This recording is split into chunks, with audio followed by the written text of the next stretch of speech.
Hello, I have to raise my voice a bit for this one because this fan here on the bottom of the Monoprice Mini Delta is actually running and it's loud. It has exhibited a fault. The fan is making bearing noises, which it's not showing at the moment, but it was just a few minutes ago. It's just the standard grinding noise. So we're going to replace that today. I have obtained this fan. It's just a cheap one from Amazon, just whatever was available, and it's a 6 centimeter, 10mm thick standard fan. It says it's got 17.3 decibels. That's probably not true, but it can't be any louder than this one, surely. Let's get on and replace it. For this job you need exactly one Phillips screwdriver. Possibly two, because the actual fan screws are slightly bigger. So I'd probably arm myself with a PH1 and a PH2. I'm going to start with the PH1. That was the sound of the Velcro on my toolkit, by the way. And the reason I'm wearing gloves here isn't some kind of weird wish to disguise my hands. I'm expecting this fan to be full of dust, and I am actually, unfortunately, massively allergic to dust. So if I can keep it off my hands, then it generally keeps it away from nose and eyes, and then I don't have to spend the next day sneezing. If you have dust allergy, you will understand that it comes back to haunt you later, because even if you wash your hands, you still somehow it still manages to cause an allergy later. So the easiest way to deal with it is to just wear gloves when you're dealing with anything you expect to have dust in. Right. 4 screws off. These 4 screws actually hold the fan in. I don't know what kind of focus I've got there, but I think that should do. Yep, that's your fan. At this point I probably would be advised to turn the thing off, so I'll do that. Such a relief. Yeah, this fan is loud, and I don't really think I don't know, I'm just guessing that the thing doesn't need that much cooling anyway. Even if you leave the fan in there, I've heard of people just putting a resistor in line, but we're changing the fan because it's faulty, so it's not an issue. Right, okay. These 4 screws now need to be removed. I'm gonna just knock the camera down a bit. There we go. So you want to change the one. This is working. Remove these 4 screws. This is the first line actually was before. So it's not as dusty as I expected. Right, so we've got a single plug there, and that's a JST. I don't know my JSTs. We'll say JST PA or something. I don't know. Honestly, I don't know. Right, and it's not the same because this is a PC fan. So at this point, we need to consider our options. You can either cut this off and, well, you've got to cut it off. Let's compare. You've got to cut it off because there's no way that square peg is going to fit in that square hole. Get my drift? So yeah, you can either cut it off and splice it, or you can get an actual connector. I'm gonna cut at this point to the point where I've made that decision in a moment.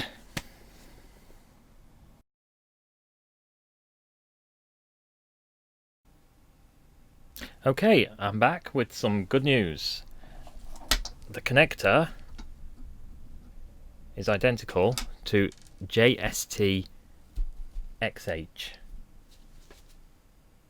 So if you have JST XH connectors, you're sorted. If you don't have them, I quite like these sets. I've got them in a few sizes. So they're always worth having around. I think they cost about £10 each. Worth having, because, you know, obviously it gets you out of a pinch. It saves me a lot of effort. So what I'm going to do is I'm going to remove the, I don't actually know what this connector's called. It's probably another JST one. Just going to cut it off, probably cut the wire shorter, and crimp on a new connector. And I'm going to do that after I've got out my crimping tools. So another jump cut, I'm afraid. Here we go.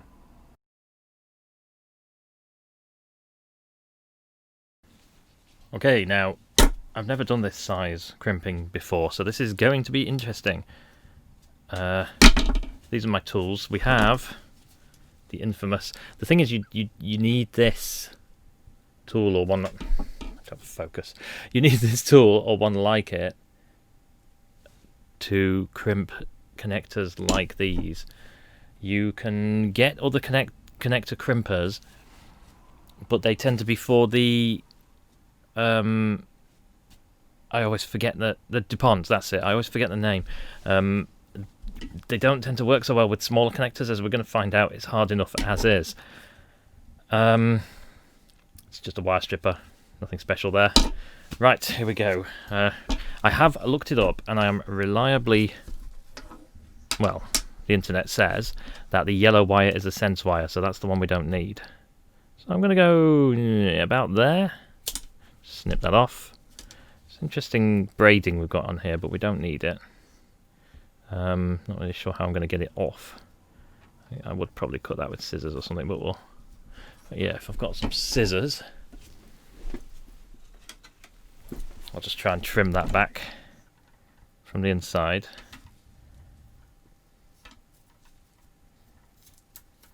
I don't think you can see what I'm doing here, can you?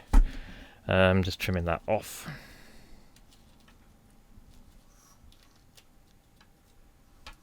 To get at the wires inside.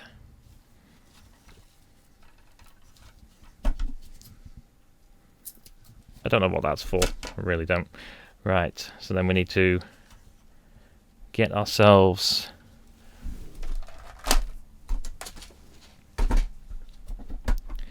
these.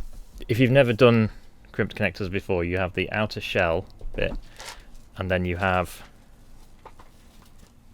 This is going to be really tricky with gloves on, but I'm going to do it anyway. You have these, which you... Let me just focus that up a bit so you can see what I'm doing. You have these, you pull one off, usually the end.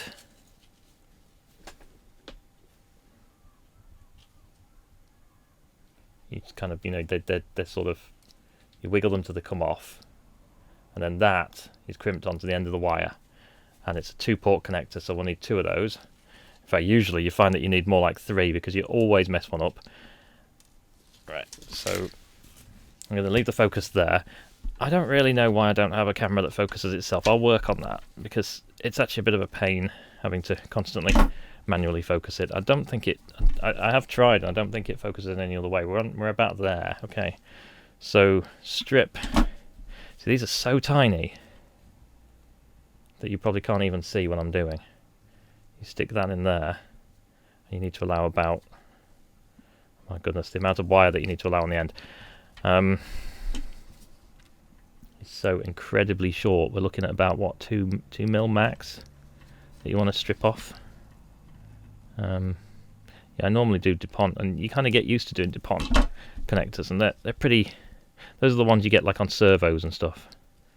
Right, so can you see what I'm doing now? I'm just holding that, and then you take your engineer crimp tool, and you just try to make sure it's in focus at the same time, making it even harder. You just squeeze that so that the insulation on the wire is just held in place. Just kind of pinching it like with, you know, like using the end like pliers. There. Just make sure that's held on. Just make sure that's held on.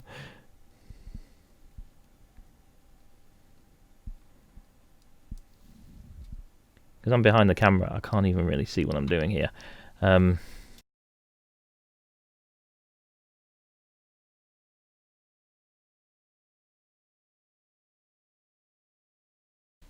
Okay, now we've got the printer back on the table. We've got the fan ready. First thing I'm going to do is I'm going to plug it in back where it came from.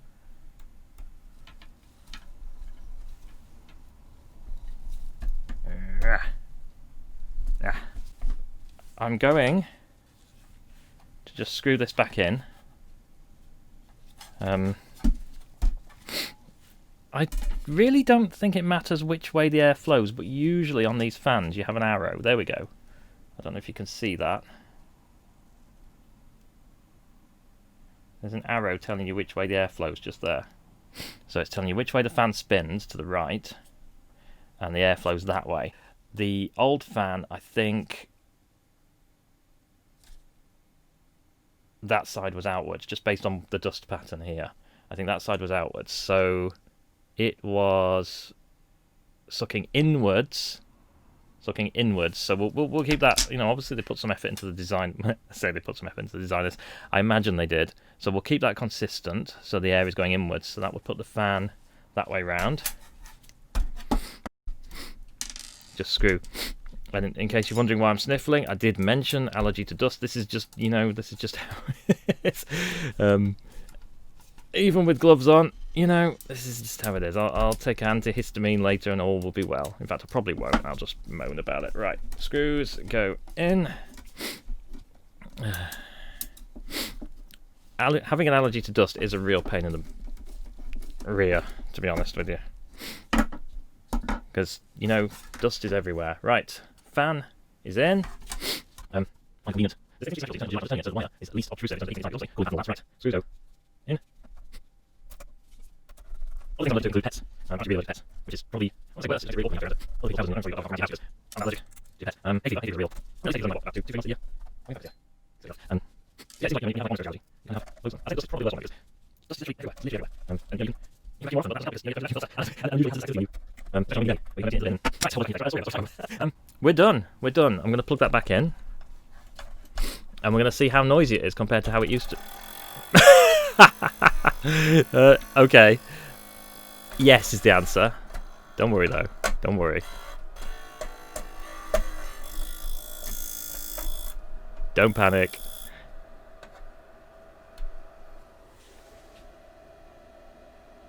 There we go. Do you know, I've just realised what these were for.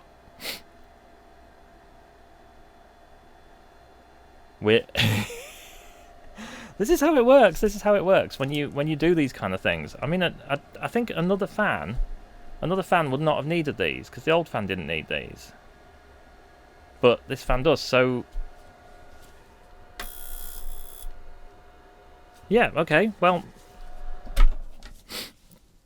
I have to say actually that what I find a little disappointing there is that I think this is going to be equally noisy when I put it back together. So it's not actually the fan that's making the noise, because you saw how quiet that fan was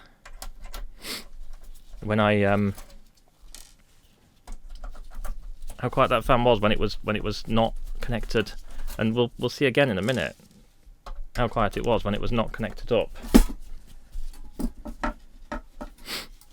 Right, so we have to put those washers in basically.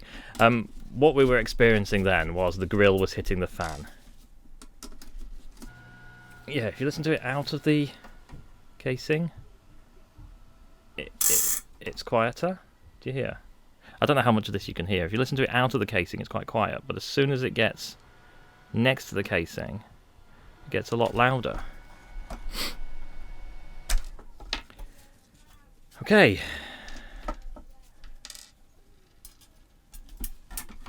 Another screw goes in, another washer. I guess I'm probably not going to include all of this footage because this is just me putting the same screws in again, just with these rubber washers this time. Okay, so finally I've got the screws in with the washers underneath. You probably can't, can you just about see that? The rubber washers underneath, which should also damp the sound a bit. I'm going to plug it back in and I'm going to put the screws back on. I would say it's probably about 20% quieter, but not a lot more than that. But that is essentially all there is to it. You just got to put these screws back on. And that's it. That is literally it. We have successfully replaced the fan. I think a future video might be to stick a resistor in line with this fan, because this fan is still really noisy and I don't think it needs to be spinning that fast, quite frankly. But that's it for this video. That is a successful replacement, eventually, of this fan. And if you like haphazard, botched repair videos, then please, please like and subscribe. I will see you later.